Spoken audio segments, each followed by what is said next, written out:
May അവസാന വാരം മഴ കേരളത്തിൽ ലഭിച്ചുവെങ്കിലും ജൂൺ തുടങ്ങിയതോടുകൂടി അതിശക്തമായ മഴക്കാലത്തിലേക്ക് നമ്മൾ പോവുകയാണ്. ഈ മഴക്കാലത്ത് അസുഖങ്ങൾ വരാനുള്ള സാധ്യത വളരെയേറെയാണ്. മുതിർന്നവർക്കും കുട്ടികൾക്കുമൊക്കെ ഒരുപോലെ പനിയും മറ്റ് അസുഖങ്ങളൊക്കെ പിടിപെടാം. എലിപ്പനി, ഡെങ്കിപ്പനി, ടൈഫോയിഡ്, കോളറ, മറ്റ് അസുഖങ്ങളൊക്കെ വരാം. ഇത് തടയാൻ നമുക്ക് എന്തൊക്കെ കാര്യങ്ങൾ ചെയ്യാം? ഞാൻ ഡോക്ടർ പ്രബീത, കോഴിക്കോട് ഡിസ്ട്രിക്ട് കോപ്പറേറ്റീവ് ഹോസ്പിറ്റലിലെ ENT സർജനാണ്.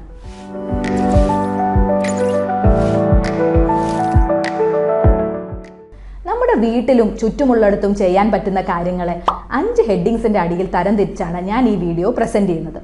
ഒന്നാമത്തേത് കെട്ടിക്കിടക്കുന്ന വെള്ളത്തെ എങ്ങനെ നമുക്ക് ഒഴിവാക്കാം എന്നുള്ളതാണ്. കെട്ടിക്കിടക്കുന്ന വെള്ളത്തിലാണ് ഈഡിസ് ഈജിപ്തി കൊതുകുകൾ മുട്ടയിടുന്നതും പെറ്റുപെരുകാനുള്ള സാഹചര്യം ഉണ്ടാവുന്നതും. ഇതാണ് ഡെങ്കിപ്പനി ഉണ്ടാക്കുന്നത്.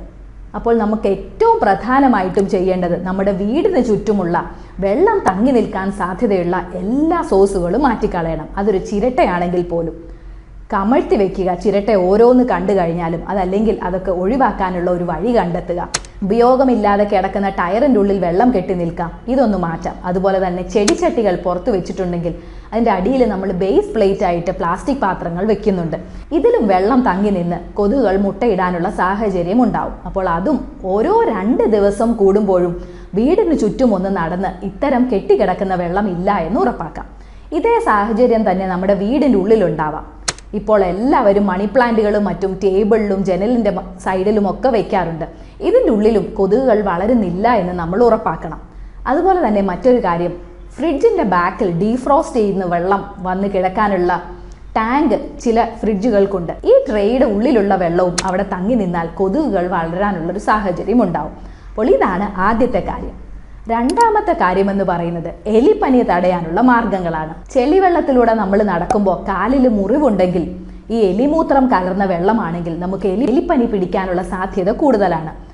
മഞ്ഞപ്പിത്തം, അതുപോലെ തന്നെ വിട്ടുമാറാത്ത പനി, ഇതൊക്കെ കിഡ്നിയെ വരെ ബാധിക്കാവുന്ന പ്രശ്നമായിട്ട് മാറാം. അപ്പോൾ ഇത്തരം കാര്യങ്ങളൊക്കെ മുൻകൂട്ടി കണ്ട് ചെളിവെള്ളത്തിൽ ഇറങ്ങുന്നത് കഴിയുന്നതും ഒഴിവാക്കുക. ഇനി അത്യാവശ്യത്തിന് നമുക്ക് ഇറങ്ങേണ്ടി വന്നാൽ കാലിൽ ഒരു ബൂട്ട്സ് ധരിക്കുന്നുണ്ട് എന്ന് ഉറപ്പുവരുത്തുക. മൂന്നാമത്തെ കാര്യം നമ്മൾ ശ്രദ്ധിക്കേണ്ടത്, കുടിക്കുന്ന വെള്ളം എപ്പോഴും തിളപ്പിച്ചാറിക്കാൻ ശ്രദ്ധിക്കുക. ഒരു 100 ഡിഗ്രി സെൽഷ്യസിൻ്റെ മേൽ ബോയിൽ ചെയ്ത വെള്ളം മാത്രം കുടിക്കാൻ ശ്രദ്ധിക്കുക. ഇതിൽ യാതൊരു വ്യത്യാസവും നമ്മൾ വരുത്തരുത്. അതല്ലെങ്കിൽ നമ്മൾ വാട്ടർ ഫിൽറ്റേഴ്സിൽ നിന്ന് എടുക്കുന്ന വെള്ളമായിരിക്കണം ഉപയോഗിക്കുന്നത്.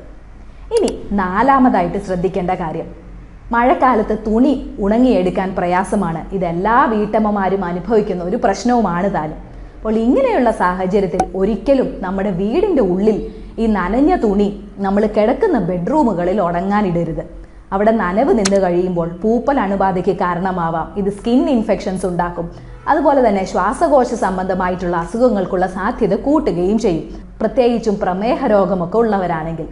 അതുകൊണ്ട് മഴക്കാലത്ത് തുണി ഉണക്കുന്നതിനെ വളരെ സീരിയസ് ആയിട്ട് തന്നെ എടുക്കുക.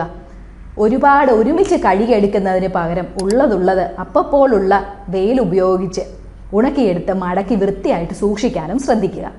പിന്നെയുള്ളത്, ഒരിക്കലും നനഞ്ഞ തുണി കുട്ടികൾക്ക് ഇട്ടുകൊടുക്കരുത്.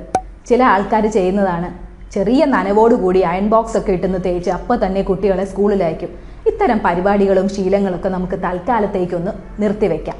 അഞ്ചാമതായിട്ട് നമ്മൾ ശ്രദ്ധിക്കേണ്ട കാര്യം, ചെറിയ പനിയും മറ്റുമുള്ളപ്പോൾ കുട്ടികളെ സ്കൂളിലേക്ക് അയക്കാതിരിക്കുക. ഇത് മറ്റുള്ള കുട്ടികൾക്ക് ഇത് വരാതിരിക്കാൻ സഹായിക്കും. അതുപോലെ തന്നെ മുതിർന്നവരാണെങ്കിൽ 2-3 ദിവസം ലീവ് എടുത്ത് വീട്ടിലിരിക്കാം.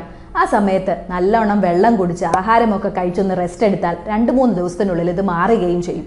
ഈ ഒരു സാഹചര്യത്തിൽ നമുക്ക് കഴിക്കാനായിട്ട് പാരസെറ്റമോൾ ഗുളികകൾ എപ്പോഴും കയ്യിൽ കരുതാം. ചെറിയ കുട്ടികളാണെങ്കിൽ അവരുടെ തൂക്കത്തിനനുസരിച്ചിട്ടുള്ള പാരസെറ്റമോൾ സിറപ്പ് കയ്യിൽ കരുതാം. പിന്നെയുള്ളത്, മൂക്കിലൊഴിക്കുന്ന തുള്ളിമരുന്നുകൾ, സലൈൻ നേസൽ ഡ്രോപ്സ്, ചെറിയ ജലദോഷത്തിനൊക്കെ അത് വലിയ ഉപകാരമായിരിക്കും. അതുപോലെ തന്നെ വയറിളക്ക രോഗങ്ങൾ ഈ മഴക്കാലത്ത് നമ്മൾ വളരെയധികം കരുതേണ്ട ഒന്നാണ്. തിളപ്പിച്ചാറിച്ച വെള്ളം കുടിക്കുന്നതും മാത്രമല്ല, പുറത്തു നിന്ന് കഴിയുന്നതും ആഹാരം കഴിക്കുന്നത് നിർത്തുകയും ചെയ്യുക. ഇങ്ങനെയൊക്കെ നമ്മൾ കരുതിയിട്ടും ചെറിയ ലൂസ് മോഷൻസോ മറ്റോ വന്നു കഴിഞ്ഞാൽ ഉപയോഗിക്കാനായിട്ട് ORS ലായനി കയ്യിൽ കരുതുകയും ചെയ്യാം. ധാരാളം വെള്ളം കുടിച്ച് പ്രോപ്പറായിട്ടുള്ള ഭക്ഷണമൊക്കെ കഴിച്ച് നമുക്ക് ഈ മഴക്കാല രോഗങ്ങളിൽ നിന്ന് നമ്മുടെ സ്വന്തം ശരീരത്തെ സംരക്ഷിക്കാം. അതുപോലെ തന്നെ നമ്മുടെ ചുറ്റുമുള്ള പരിസരം ശുചിയാക്കുന്നതോടൊപ്പം നമ്മുടെ ചുറ്റുമുള്ള ഒരു കമ്മ്യൂണിറ്റിയുടെ വൃത്തിയാക്കൽ കൂടി നമ്മൾ ഏറ്റെടുത്താൽ ഇത് മറ്റുള്ളവരിലേക്കും ഈ ഒരു കാര്യം ഉപകാരത്തിൽപ്പെടും. എൻ്റെ ഈ വീഡിയോ ഇഷ്ടപ്പെട്ടെങ്കിൽ എൻ്റെ വീഡിയോ ഒന്ന് ലൈക്ക് ചെയ്യുക, എൻ്റെ ചാനൽ സബ്സ്ക്രൈബ് ചെയ്യുക, കമൻറ്റുകൾ രേഖപ്പെടുത്തുകയും ചെയ്യണേ.